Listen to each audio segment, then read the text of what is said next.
আসসালামু আলাইকুম। ফুটবল বিশ্বকাপ শেষ, এখন ক্লাব পর্যায়ে ক্লাবগুলো দলবদলে চলছে খুবই চরম হাই লেভেলে। বিশেষ করে রিয়াল মাদ্রিদ যেন এই দলবদলের মাঠে নেমেছে কিছু চমক নিয়ে, চমকের ওপর চমকে রাখতেছে। বিশ্বকাপের আগে তারা ডামফ্রিসের মতো তারকা ডিফেন্ডারকে দলে নেয় এবং বিশ্বকাপের পর এখন পর্যন্ত যে স্পেশাল সাইনিংগুলো করেছে সেগুলো ফুটবলের জন্য, তাদের দলের জন্য খুবই চমৎকার। বিশেষ করে রদ্রির সাইনিংটা ছিল ইম্পর্টেন্ট।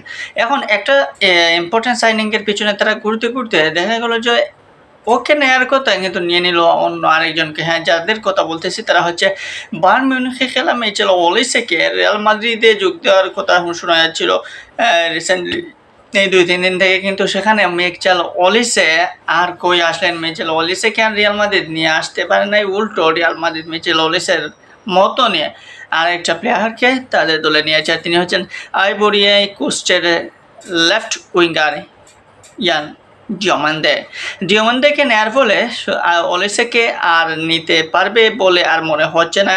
ডিওমান্দের যে পারফরমেন্স বর্তমানে, সেই পারফরমেন্স বলে যে আসলে ওলিসের ব্যাকআপ বলেন বা ওলিসের মতো ফুটবলার খুঁজেন, সেক্ষেত্রে ডিওমান্দে কিন্তু মন্দ নয়। এবারে বিশ্বকাপে আইভরি কোস্টের হয়েও ভালো পারফরমেন্স দেখিয়েছেন ডিওমান্দে।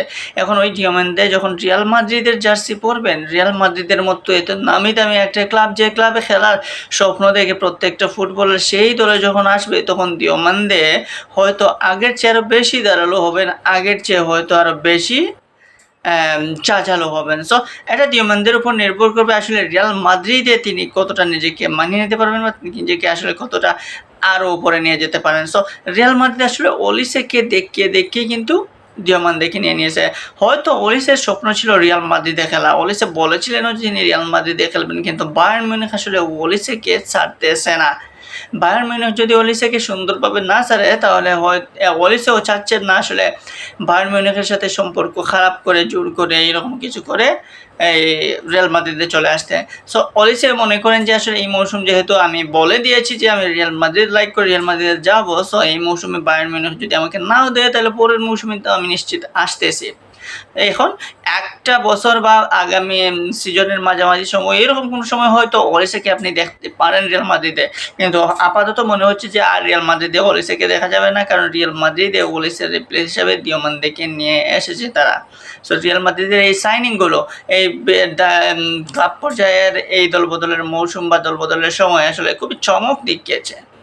রদ্রির মতো একজন মিডফিল্ডার, যিনি এইবার বিশ্বকাপের গোল্ডেন বল জয়ী এবং স্পেনের মূল ভরসা ছিলেন, এই রদ্রি মিডফিল্ডের কাণ্ডারি, এমনকি ম্যানচেস্টার সিটিরও মূল কাণ্ডারি ছিলেন, গার্দিওলার মূল অস্ত্র ছিলেন। সেই গার্দিওলার অস্ত্র ম্যান সিটিতে থাকা এই রদ্রিকে নিয়ে আসলেন হোসে মরিনহো এবং রিয়াল মাদ্রিদ।